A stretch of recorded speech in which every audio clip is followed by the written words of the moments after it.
You're saying that's Fergie? It's Fergie. Yeah, I think she was on Good Morning America, and she was singing that song, and then she was doing these like crazy cartwheels while she was singing. Okay, Shannon. What? Just don't make that sound on the pod.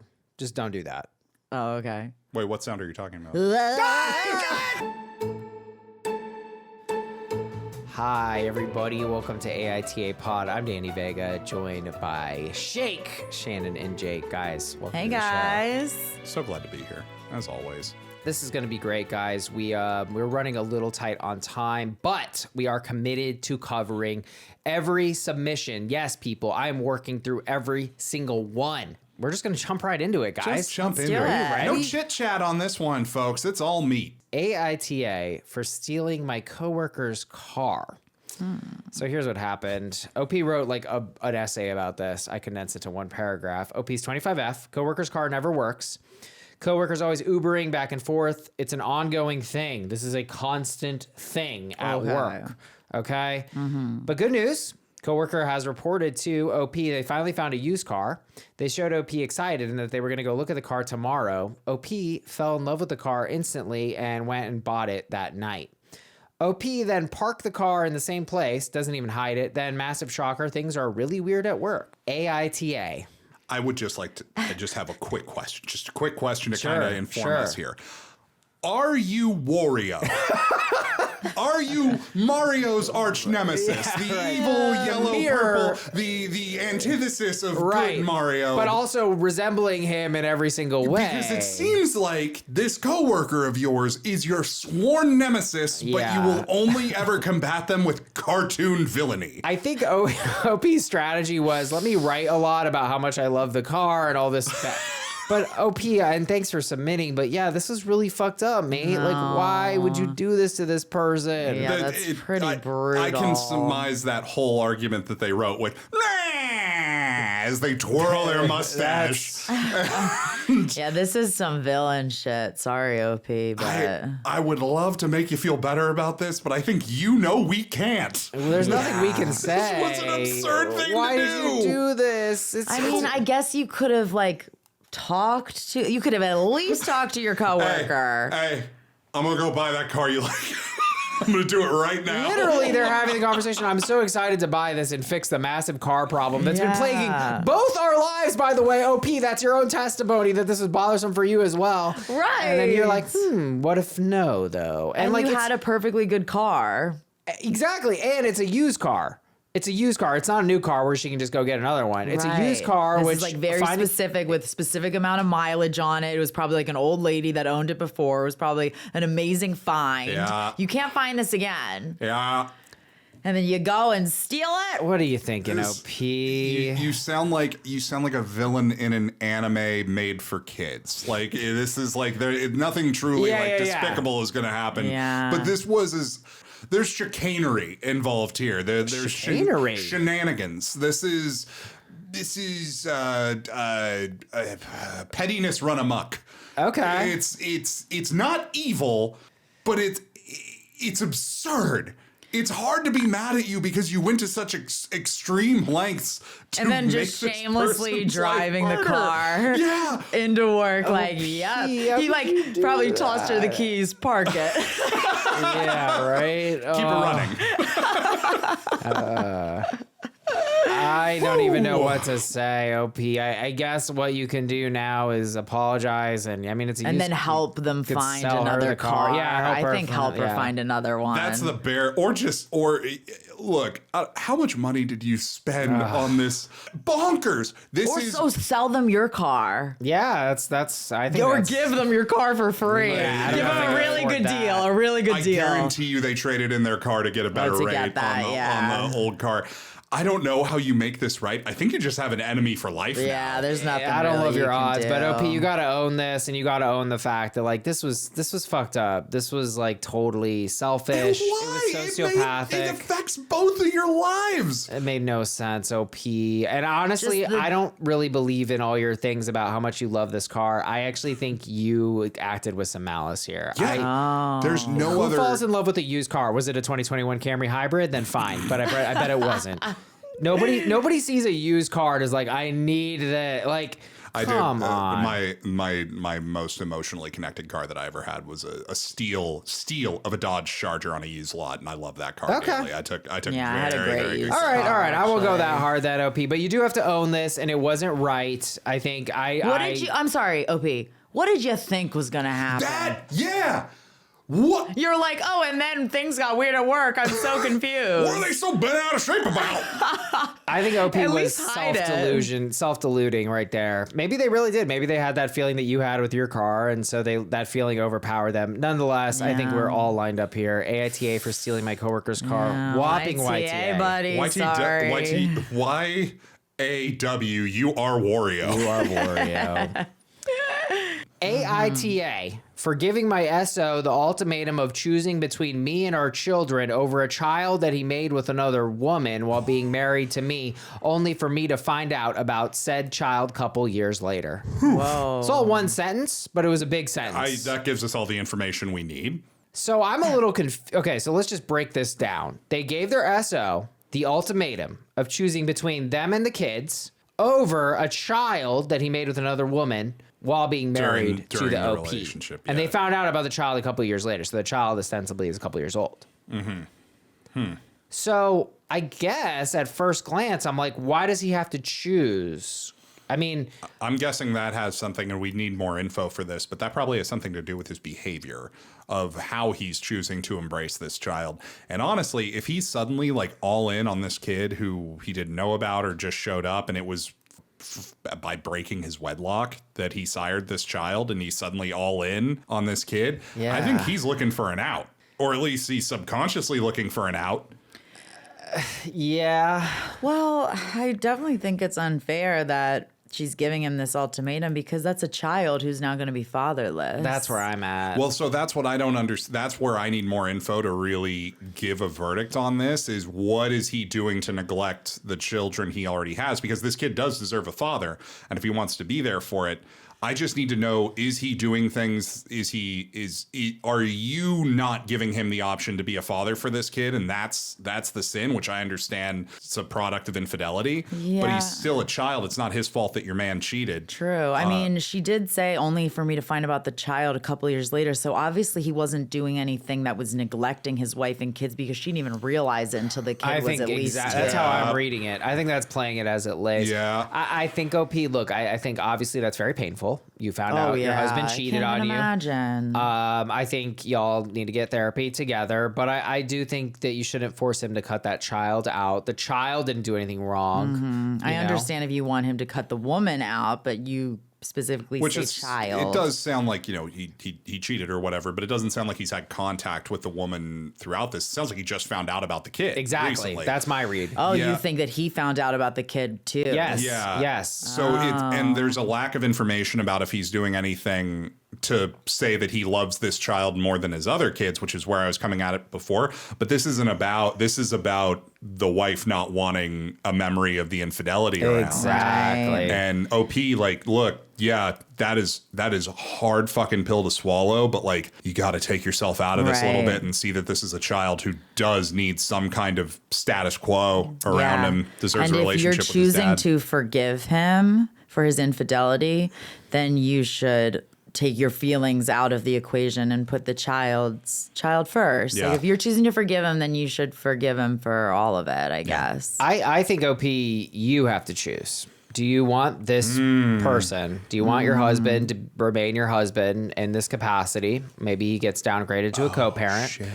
Or do you want to be comfortable with this child? I think the choice is actually yours, and you have to decide what you're doing because, we don't know your situation, but I do think that it's possible that, it sounds like your husband, the best case scenario is that he got drunk one night, did this, and now this is coming back to haunt him, which, is a big mistake. Or but he was sober, which has got to stay. or whatever. Well, it was a oneer. It was Yeah. a one-off. Well, It's not maybe, pretty. potentially. Possibly. Could have been an affair. Yeah, it could have been a little affair, whatever. But the question is, are you able to forgive him? I think that's a big first question. And then it's like, well, how is this going to affect your kids? But I do think a lot of people have been seeing this online a lot, like that parents should not stay together if they don't love each other. That's a Absolutely. toxic thing. Don't stay together. Staying for the kids. together for the kids is the worst possible thing you can do. My parents tried to do that for like 2-3 years too long, and it was the worst years of my life. It's a by terrible far. representation As a of what- child, oh God, when it wasn't working and it was apparent, I was living in constant fear. Yeah. I was just waiting for the next fight. I was just waiting for Oh, the it's next. a terrible representation Awful. of what a healthy marriage is. And that's Yeah. what you're trying to represent to your children, not just to be together so they could fight. It's like, please get a divorce. Mm-hmm. So I think we are gonna ultimately line up on this little sub mini, which is AITA. I think we are saying you would be the asshole if you force him to cut that child out. I don't think that should be your MO. I think your MO needs to be your family and whether or not you want to keep husband or not. You are not the asshole for getting a divorce. That's how I would like to phrase God, no, this. yeah, if I like you that. want to, if I think I had this mixed up, I think that maybe you want an out of this, and I can't blame you for that. This is a lot to put on it, and to the credit of, you know, he cheated on you, but it does sound like he wants to do right and be a good dad. So I'm sure your children will not lose him as a father in this, which is what it sounded like. He wanted to bail on the family, but now it just sounds like you're uncomfortable with the reality of what you're going to have to live with, and you're not a villain for not wanting to be in this relationship. You deserve better, OP. Thanks for the submission. All right, this one is a bit out of our pay grade, so I'm just disclaiming it, but we're going to try our best. Disclaimer, we are white, and I think we're all pretty straight here. That's true, right? Yeah, pretty straight. AITA for being in a complex situation, and I need some guidance. OP is 22F, and she lives at home. They're a lesbian dating a white girl. And OP is sort of soft launched, coming out. They tried dating men, but not really into men. It goes, but Fair. same. Fair. Same OP. Her brother, 25M, is happy for her, but mom is struggling. And OP, by the way, really emphasized that their mom's a good person. So we're going to try to be nice to your mom. Okay. She doesn't want OP to tell anyone else in the family that she's gay. OP has a girlfriend that she's been with for a year now, but only her brother knows. The only way OP feels she could move out if she became a homeowner, if she became a homeowner, which she can't afford. She says mom would consider it less of a personal blow if she's investing rather than, quote, getting away from her by renting. Oh, wow. Okay. So OP ultimately asked, would I be the asshole if I moved out? I feel like there's a lot of enmeshment going on here with the mom and the daughter. Like, that's kind of weird that it's like the only way she could move out.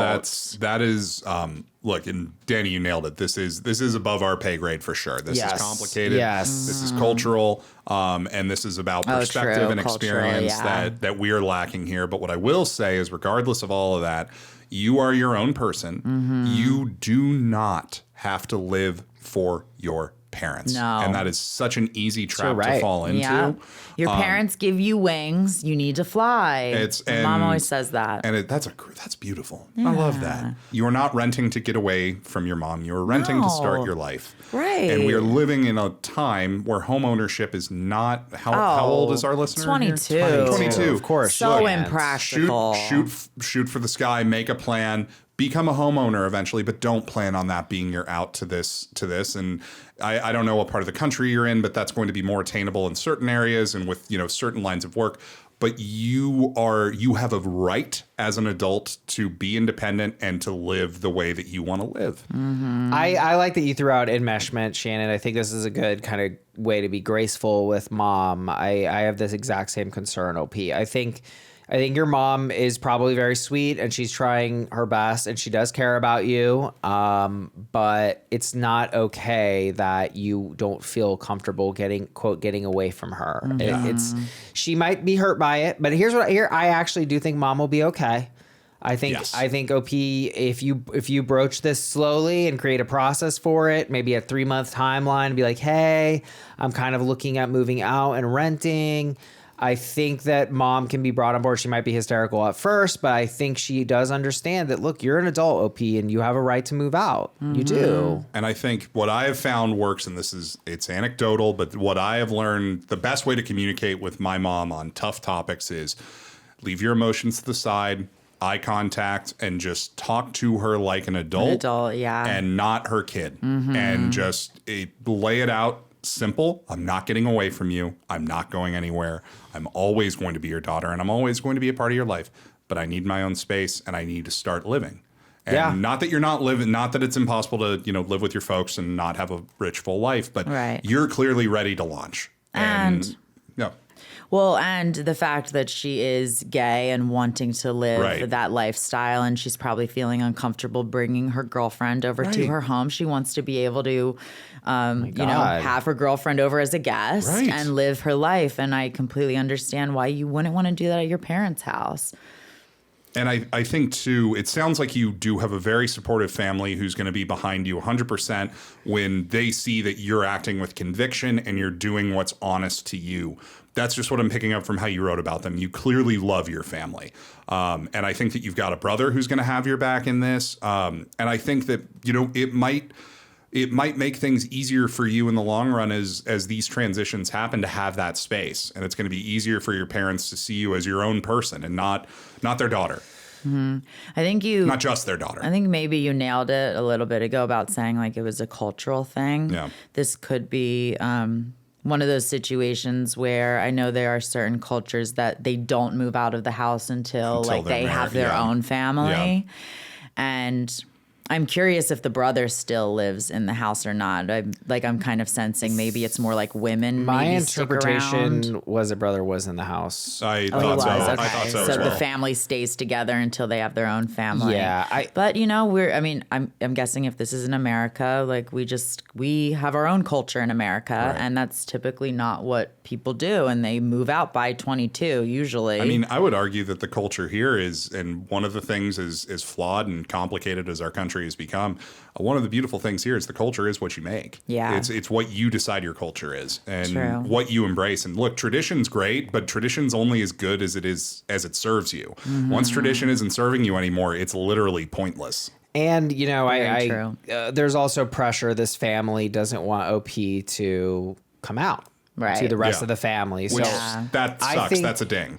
exactly, Totally. it does suck, but I do think we have to be conscious of other cultures and the fact that look, mom doesn't sound like she's in a place to stand up to the whole family. Okay. And that could be for a lot of different reasons. Do I think it's mad shitty? Of course. It sucks. You should support your kids, whether they're gay or not.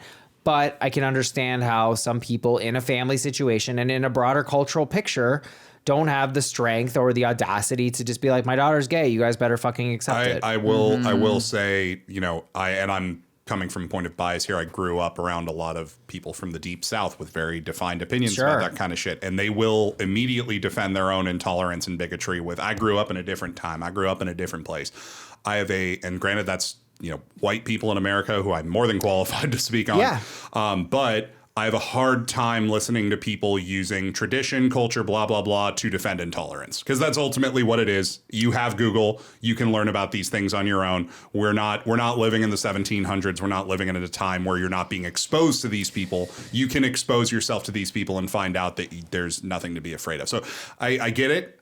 All I'm saying is I don't like it when people use culture and background to defend intolerance. I agree with you. But I also do think on the other side of this is I think it gets into this thing of like cruel optimism where it's like, are all those Southern people who act that way or whatever being intolerant because they're ignorant? Yes. And is that on them? Yes, but I used to think like, oh, it's 100% on them. But like the reality is that most of the information we consume is like algorithmic. Yeah. It's capitalistic, like Fox News, pandering, creating outrage, creating fear in people. And so I don't know what culture in particular that their background is happening. But the reality is that people are to an extent products of their own culture. So I just think it's something to be conscious of. But look, I think we're all aligned here. OP, I think get out of this house. Live your life, date your girlfriend, and have a great time with her. And you deserve that, girl. At the end of the day, Heck the yeah. more you stand on your own, the more your family is going to love and respect you, because I pick up a lot of love here. I don't feel like you're growing up in a hostile environment from how you wrote. I don't know, man. I mean, there's certain people that will shun from stuff like this. Oh, no. I'm not here to say True. OP needs to push the coming out. And you're right. It's a balance. It's a balance. You know Yeah. what the kickback is going to be better than any of us do. Exactly, so yeah. protect yourself. But you have a right to be independent. I think the kickback from being gay, that's a big X factor, and I don't know, but I do think that your mom will recover from you paying rent. I think she Yeah. will be fine. True. And I think she keeps bringing up rent because she knows that is what's going to happen. She knows that you're going to get your own place, and she's afraid of it. And we're not saying that it's not going to be rough at first. She might guilt you for a long time, but I think eventually, she'll come around. You're an adult. Yeah. AITA for being in a complex situation and I need some guidance. Well, we tried our best. We hope that was helpful. Much love to you, OP. It's a whopping NTA. NTA. Yeah. All right, here we go. This is a short one. AITA for being annoyed with my husband's mother. Oh, who's not? There we go. Tell me about it. My mother-in-law. My husband's mother lives overseas and comes to visit us twice a year for 6 weeks. I really like her here for a week or so, but rather than splitting trips among his other siblings or our family that's here, she basically lives in our house with us for 6 weeks. She can't drive, so she's here 24/7. My husband works 12-hour days, and I work from home with our baby. My husband doesn't see the issue, but it's extremely inconvenient and unreasonable to stay this long and disrupt our lives. I feel like I have nowhere to go, and we have no time together anymore. Our baby's sleep is messed up, and there's cooking and music and noise randomly. AITA. You can be annoyed with her all you want, girl. The kill, and of course, your husband doesn't see a problem because he's working 12 hours a day. He's working his ass off. You're there with a baby. And I think OP, it sounds like you and your husband haven't really leveled out on this issue. Yeah. But the fact that it's affecting your baby's sleep for me is pretty crooked. That's a big deal. And I think that is where I would start my case. True. The child's welfare. Mutual concern for our child's welfare. Also, she doesn't drive, so she is always in the house. Yes. She is always there. And anytime she goes anywhere else, you're driving her. So that is an imbalanced thing here. Yeah, it's all on you. Well put. Huge burden to throw on your wife. 6 weeks, twice a year. That's 3 months a year. I just did the math. That's 3 months a year. That's a long time. That's a quarter of your life. I think that's excessive. Time. I think that you need to be firm with your husband that this is imposing a burden on you. It's impacting your child's welfare. And the reality is that you just didn't sign up for this, and this is just too much. Because like you said, it's a quarter of their lives. What, going forward until the mother passes? Yeah. That's a quarter of your life. That's God. And you didn't marry her. Yeah. And your husband needs to I think the compromise here, OP, is I think first of all you gotta definitely manage this conflict clean. Don't start saying I hate your mother. You gotta say I feel like a guest in my own home. I feel uncomfortable in my own space. I really focus on how this is impacting you. And I think your husband does need to speak to your mom because I do think that she can clean her act up a little bit, and potentially give her resources. Maybe we can afford to send mom on a couple Ubers so she can get the fuck out of the house. Yeah. But this is a huge burden to throw on someone. And I'm ready to ding your husband for it because he's being obtuse and being like, what? And it's like, well, what, dude? She didn't marry your fucking mother. A lot of our situations do kind of have a theme of dudes unable to stand up to their mom. I've noticed that that comes up a lot on our show. Totally. And man, you I don't know why it's I think that it comes with a certain amount of maturity. I don't know how much you leaned on your mom growing up or vice versa, because she's definitely leaning on you now. Yeah. And man, working 12 hours a day, that's brutal. That's rough. That's but a consider lot of work. the 24/7 that your wife is dealing with I understand why the husband would be like, what's the big deal? It's just my mom. She's great. It's your mom. She makes all my favorite foods. It's not my mom. Well put. It's not and I mean, I'm speaking from my, personal situation is I really like my parents. I'm sorry, my boyfriend's you parents. love your parents, can't stand them. I love them. They're amazing, but I don't know that I would want to. I don't think I'm comfortable enough to have them being around me all the time. And I think vice versa. I don't know that they're that comfortable with me either. Anyone I'm not family with or best friends with. I mean, and even then I don't want to be spending that much time with them. It's a lot. It's a lot. Oh, anybody in your space that long. I love hosting, and once we're past the 5-day mark, it gets to you paying rent now? Yeah. I think that's fair. 5 days, is that my limit on staying at the J. Claire? We could grandfather you in.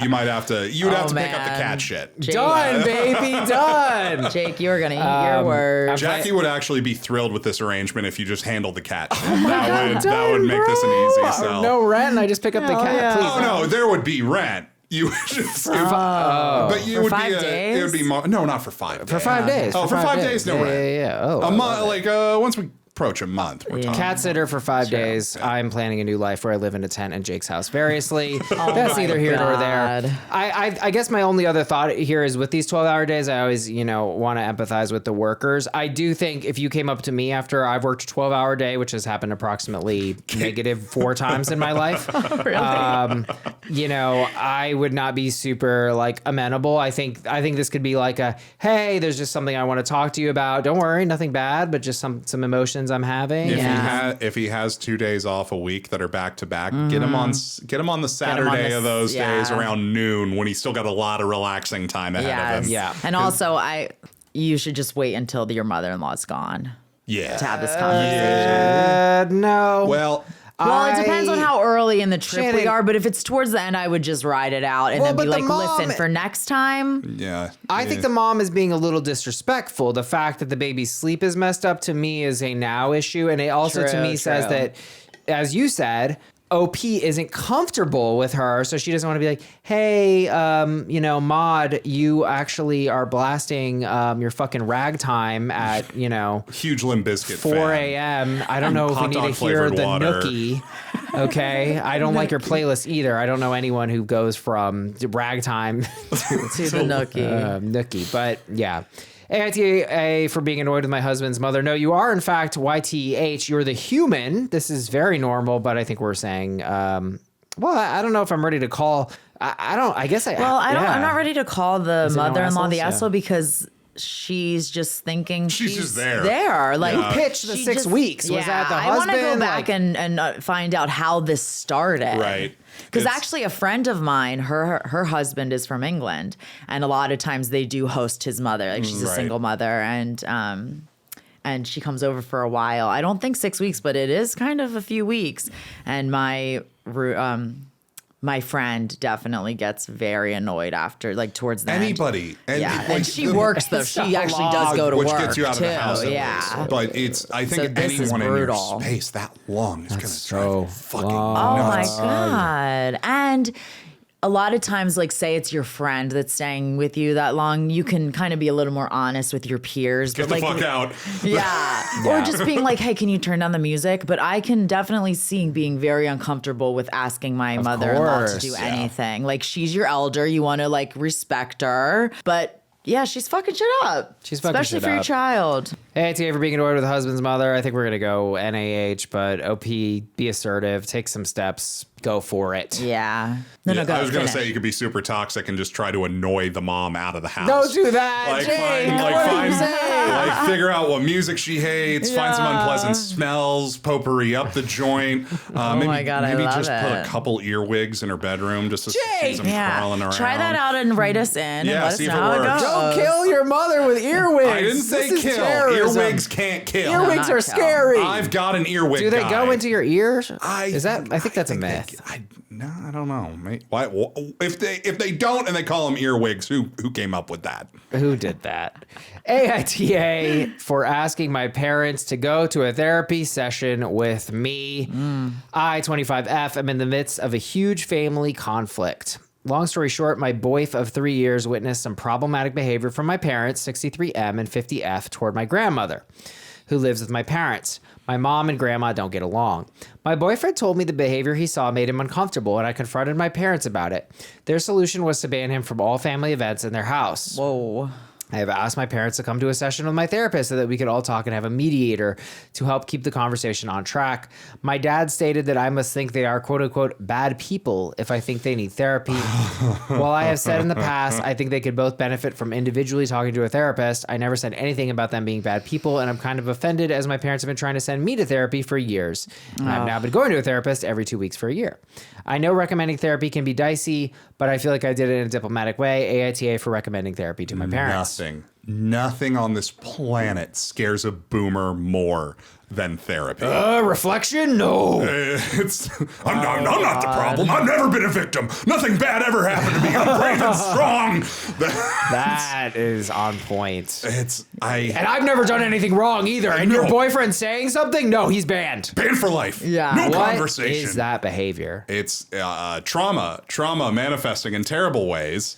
And it also reeks of guilt. They know they did something wrong. I think so. The boyfriend isn't banned because he said something. He's banned because he witnessed something. Yeah. They realize that he saw them behaving a way that they're ashamed of. And instead of handling that like adults, they have eliminated the problem. There is no problem because the witness is dead. Instead of fixing themselves. Yeah, totally. I will say I do feel OP on why they're feeling a little hesitant, because I think it can be aggressive to be like, you need therapy to someone. Obviously, we say it 17 times an episode, but sounds like they went about this the healthy way. I think so. This. Yeah, they're not even as a mediator. Yeah, they're not even pitching therapy as like, you go to therapy to work on your shit. Come with me to my therapy so that my therapist can be a mediator here. Yeah, That's like kindness, really. Like you're being really, you're over compromising to me in that. Like I would honestly, and this would be a scorched earth response, but like, I'm not coming back until you guys go to therapy.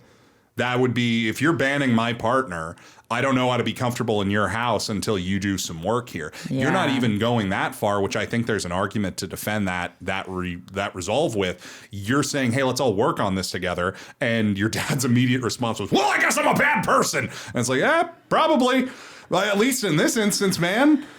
Yeah. I mean, I think labeling people bad, and I think OP was great to have not done that, is really important when we're facing these things. I think it's also really hard because these are someone's parents, and I had a friend tell me once, you really can never come between someone and their parents. Yeah. So it's a difficult place the boyfriend is in. I kind of think maybe what the OP should have done is, instead of being like, my boyfriend feels this way, put it on herself. Put it on you. Yeah, you have to. Because then you're protecting your boyfriend in that scenario. Because like, I, for one, would not want to be in the situation where it was like, my boyfriend then goes and tells his parents that like I was uncomfortable with something. I think what OP could have done was, hey, I've realized through going through therapy that I really don't like the way we communicate in our family. And I really don't like the way that you and grandma were talking to each other the other day. I know you guys have a lot of problems, and it would be great if you could work them out before she passes. Because it sounds like she's dancing around elder abuse. It kind of does. And I actually kind of lined up with Jake, because I didn't really necessarily agree with you when you said he saw something. But OP did say, I confronted my parents about it. So we don't necessarily know how that went down, but it kind of does sound like the solution was to ban him, which eliminates the witness. That exactly, yeah. But it sounds like she was saying like, I have an issue with the behavior that he saw. And so I think Jake was ultimately right, that they were like, oh, he's a talker. Yeah. Okay. Oh, so maybe she wasn't there for the problem too. Exactly. Okay. And look, it's something we'll get into on another episode, but I know firsthand, the generation that preceded us in this country, they respond to trauma with isolation. They block you out. You're making me feel uncomfortable about how I did something. I don't need you anymore. You're out. You're gone. You're done. Now I don't have to think about it. That reminds me of the Uber driver. Victim. My Uber driver that I confronted, and then he said, I don't have to hear this from you. And I was like, okay. Hey, you made me feel a little unsafe in that drive. I'll kill you dead. Right? Like, yeah, no, I think you're on point, and it lands as this like terrifying blow to their ego, which it's like, it's really honestly probably not that big of a deal. Maybe they just yelled at grandma a little bit. They're a little harsh with her. Yeah, I don't know forceful. about the elder abuse thing. Yeah, it could have been that they were both fighting. Because my grandma was, I'll use it again, feisty. Yeah. And they definitely, I mean, she could hold her own just as much as my mom, you know? I just feel like I'm smelling something funny around the boyfriend seeing something and saying something and then being banned for life. That doesn't sound like he saw a tense argument. That sounds like he saw something fucked up and said something. But they might have just felt really judged, you know? Yeah. And that's the thing, too, is that sometimes you don't know. Like, look, sometimes people are fucking ugly to each other. This is something I've seen. It's like, is it abusive? It's like, that's how they fucking talk. Yes, well, that's what I was just going to say is like, My family definitely, because like we're from the East Coast, and I mean it's not an excuse, but it's just sort of Everybody's a giant asshole. People for are no a little reason. bit more like just tell it like it is, and we the way we communicate is definitely more like snappy with each other. Sure. And we actually, the four of us, my immediate family, we went on a trip to Thailand. We were with a big group of people, and one of the women like said to the person that was running it, like, wow, they talk really meanly to each other. They're just really mean to each other. But like, we're not mean. We just are like poking fun at each other. And a lot of people are not used to that behavior. Like, I don't think we're mean, but we just kind of like bust each other's balls and like,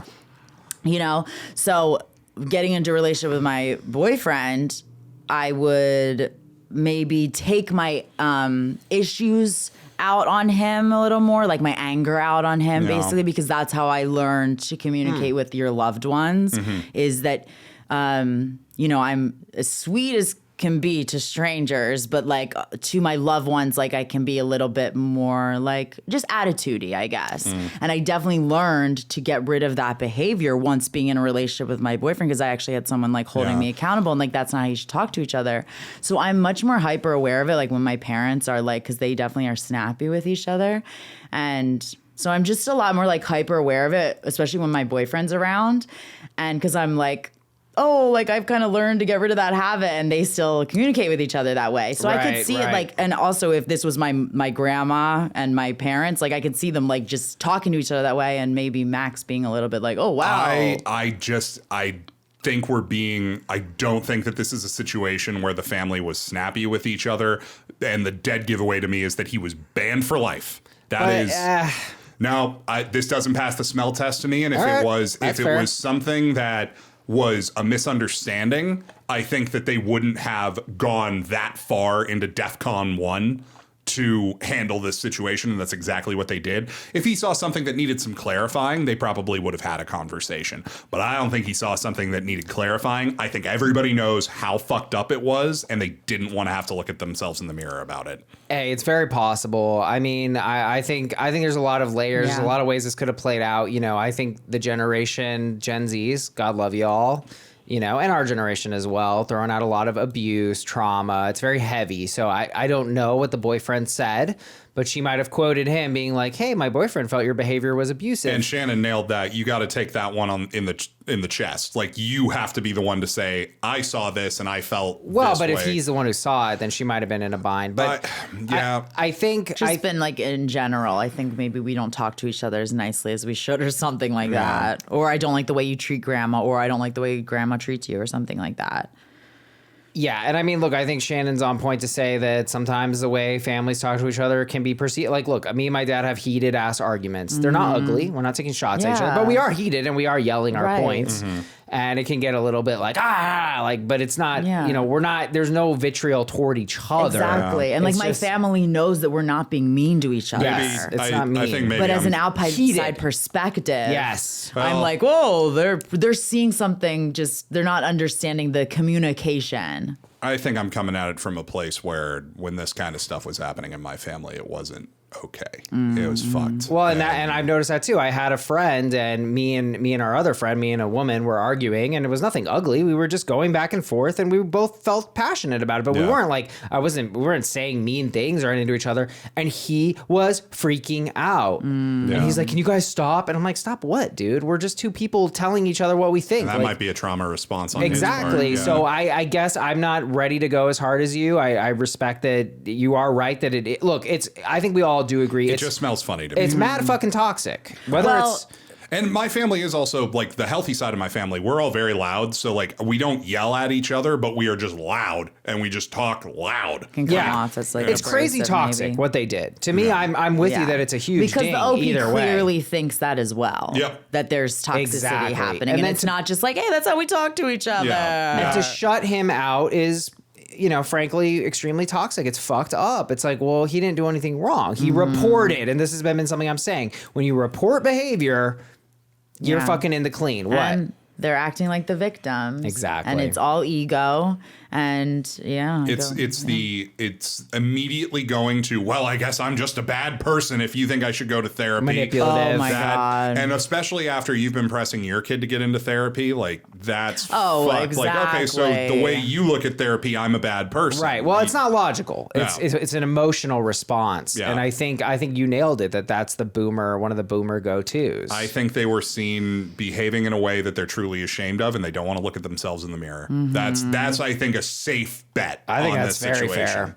fair. So OP did nothing wrong. There's a sticker that proves it. I mean, I say to get out of this, OP. I don't even know what to do. You're saying get therapy. I mean, yeah, because the situation still sucks because apparently he's still banned from their family events. So I kind of like what Jake says. It's like, okay, well, then I'm not going to come either. It's a harsh response, but it's the way to get them to react. Yeah. it's a move. Yeah. If It's they're really one going to move. ban your partner. Yeah. Do you want to comply, or do you want to like tell them like we're all adults here? I'm not. It's like the last situation. I'm not just your child. I'm another adult that's a part of this family. I think that's fair. I don't know if it's the best course of action for people that would, do something like this so intense, but OP generally wish you the best. And Yeah. AITA for asking my parents to go to a therapy sesh. I think we agree wholeheartedly. NTA, and they are. NTA ever for asking your parents to do that. All right, we're going to wrap up here on AITA for blocking my friend instead of having a convo.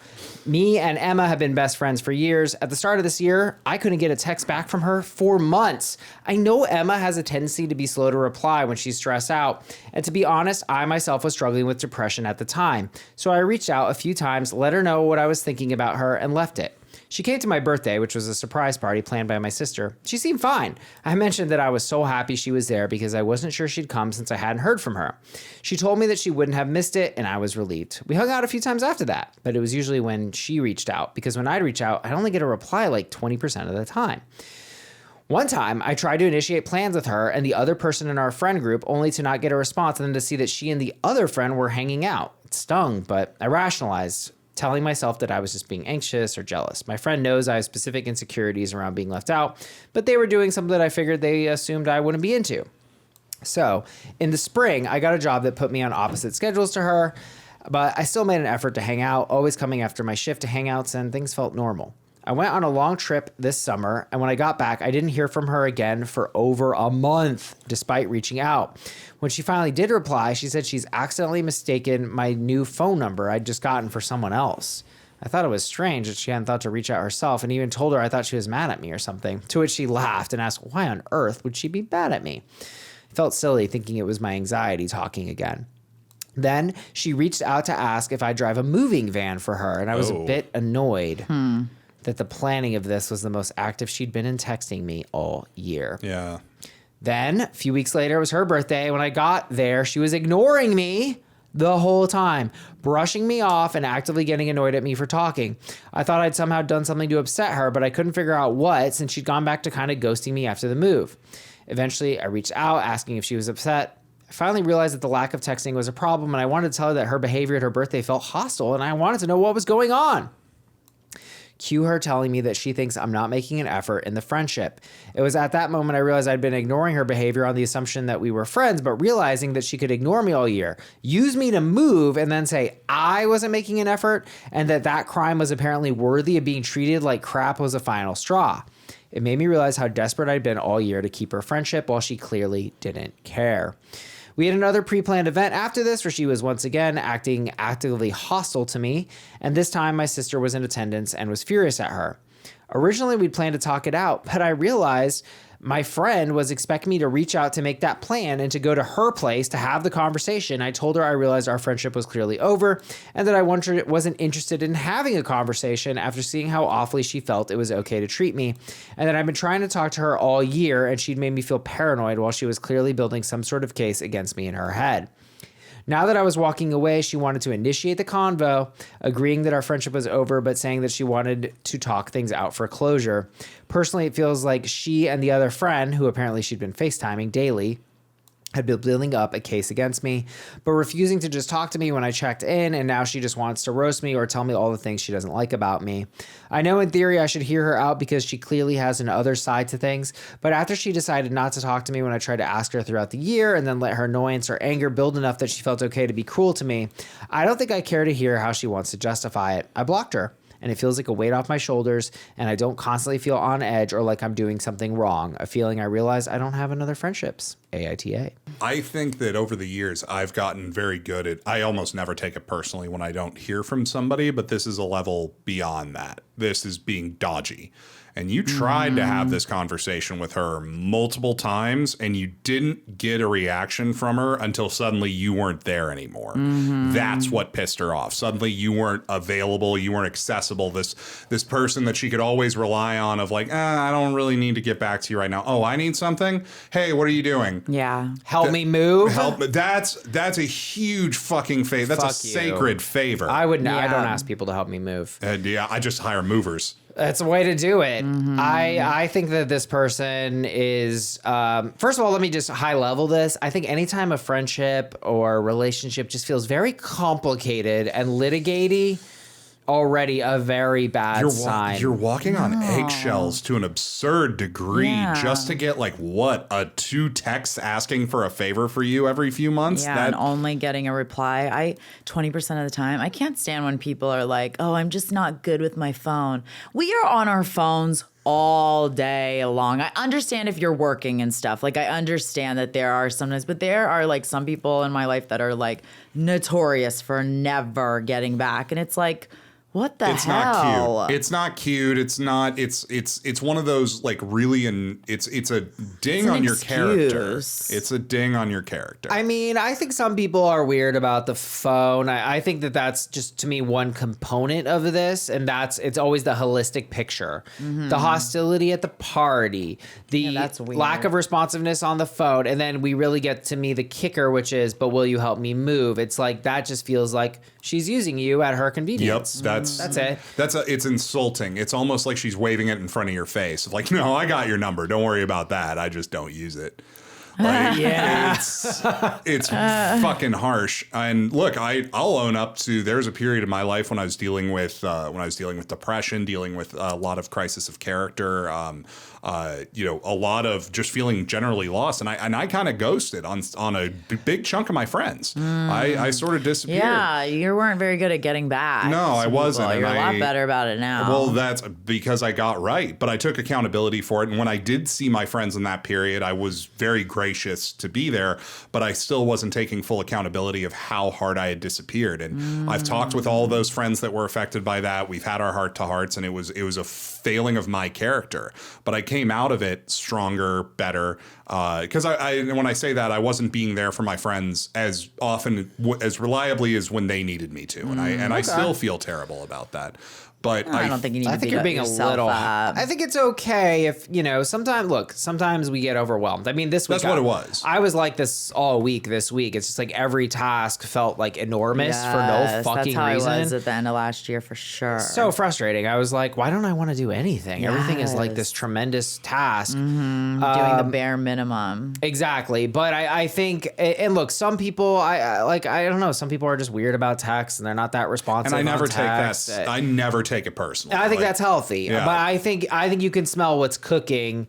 And look, to me, it's like if people make the effort and they hang out with you, then then that's a sync up, and you're back how it is. And, right. As long as you can show other ways of friendship. It sounds like this woman was not doing that at all. Like, not only was she not answering, and also we're talking about best friends here. Like, they claim to be best friends. Yeah. If you're not putting in any effort whatsoever, it's kind of like, okay, where do we go from here? You clearly don't want to be a person in my life to that capacity as I was hoping you'd be, or that you once were. Yeah, exactly. I think her flying off the handle once she's finally facing repercussions for how she was treating her friend, it says a lot. Classic. Yeah. This is a classic move. As soon as they feel like they've lost you for good, then they panic. Yeah. And then you're the problem. You're the problem, not me. And I think too, so this other incident happened too, where OP wore it on themselves, and I've been in this dynamic before, where it's like, oh, she's with the other friend that I was trying to be included with and I got left out. Well, I guess that's just on me, and I've done that. Yeah. And I actually do think it's healthy to be like, well, maybe it's not about me. Sometimes it isn't. But it's like time after time again, this person has shown you who they are. I think you might have given them too many chances if I were to say anything. But like, you do not owe anybody fucking closure. And I also think that when you're in an established dynamic with someone like this, nothing is to be gained because they're fucking manipulative. That's what I think. They're manipulative, and it's that touch and go-ness that also makes them more appealing. Because then all of a sudden now you're friends again, and it's exciting. Yes, absolutely. That intermittent reinforcement. Feeling. It's very seductive. Yeah, I think we had talked about that before. Is that what that's? Intermittent reinforcement is like, they're being inconsistent in their behavior. Sometimes they like you, sometimes they give you nothing. Like at the party, she was being hostile. It's like kind of breadcrumbing. Yes, breadcrumbing. Yeah, I think that's another phrase for it. Yeah, and it's this person. Look, I don't like to. Here's an angle on this. We throw out narcissists a lot these days. I think there can be such a thing as just a narcissistic dynamic. Yep. And it's not that the person has a personality disorder or whatever. It's that in this dynamic, you are always going to be chasing them. Right. And you should be done chasing because you deserve better, OP. Yeah. And you smelled it. And there was no further conversation needed to happen because, frankly, they had established the pattern again and again and again. They don't give a fuck about you. There's also, and it's become a term that just means, like, people use it in ways that's just like, you're treating me in a way I don't like, but you are being gaslit here when she hits you with the, why on earth would I be mad at you? I don't know. Tell me, because you're acting weird as fuck. Me. Like, it's that's a really shitty duck on her part. And if it's not outright gaslighting, it's Gaslight Junior. Yeah. Gaslight Junior. I think it is. I think you're right. I think it is gaslighting. It's oh, nothing's wrong. Everything's fine. I just sometimes don't talk to you. For 6 months. Hope I don't need to move though. But can you drive a U-Haul? Why can't she drive the U-Haul? Also, like, why? Like, no, I need you specifically to drive the U-Haul. I don't want to do it. And the other thing too is like, because I'm thinking about like my best friends in my life who are like, lifers, but a lot of times we don't live in the same area, right. And so we go like sometimes.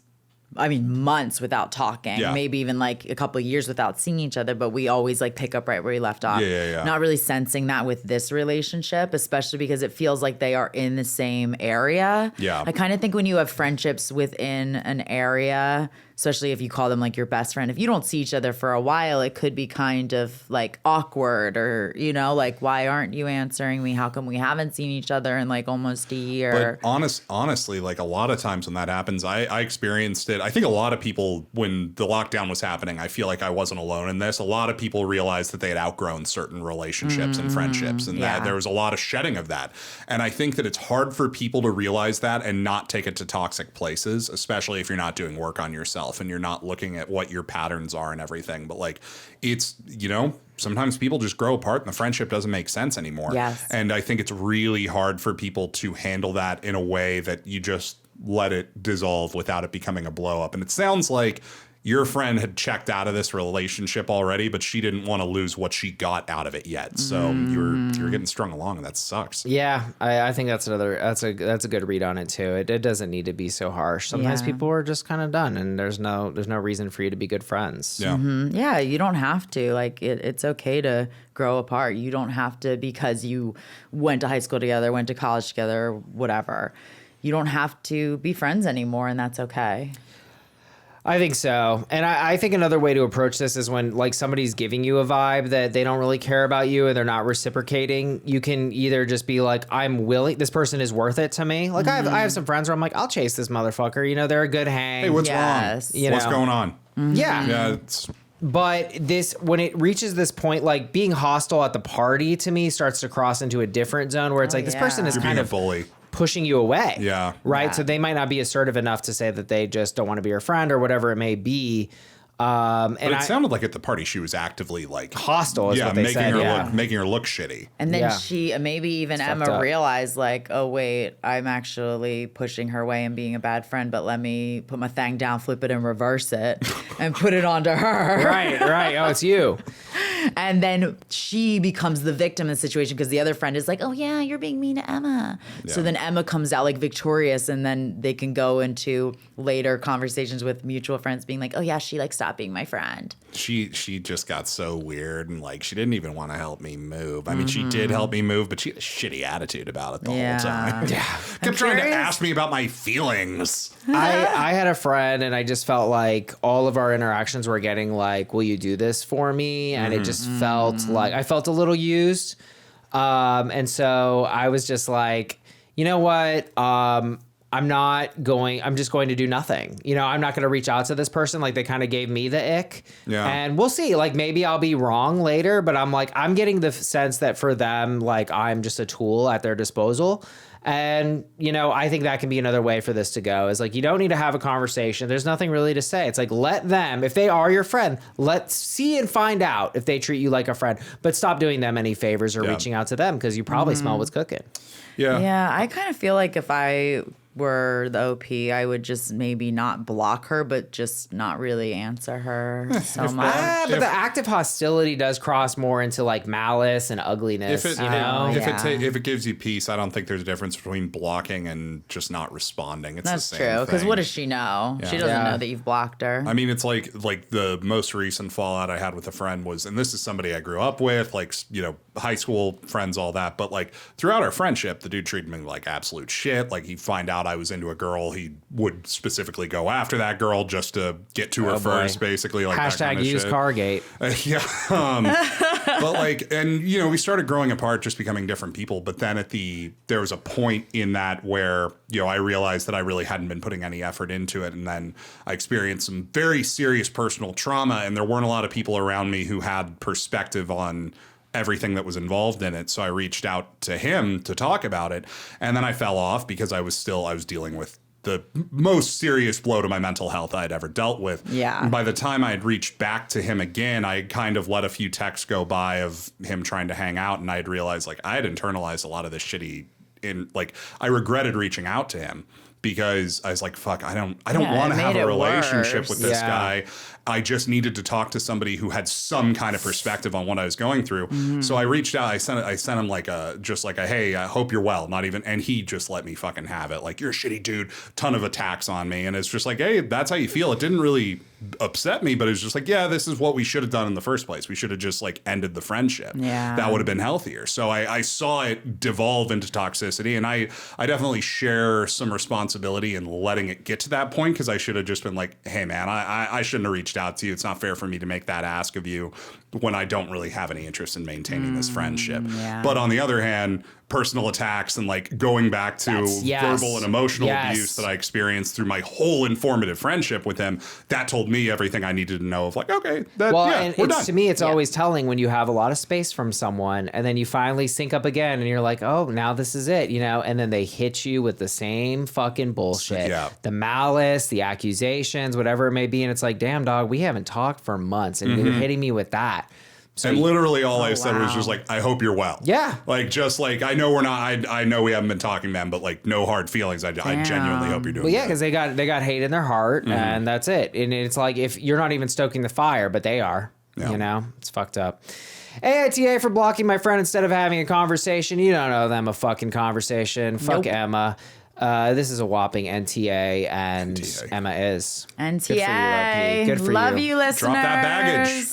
Drop it at the Goodwill. If anyone has any updates, email us. Yes, keep the submissions coming. There are 2 left that we're going to be doing at the live show. Yeah, and write some in. We've got a week until the live show, so if you want to get your...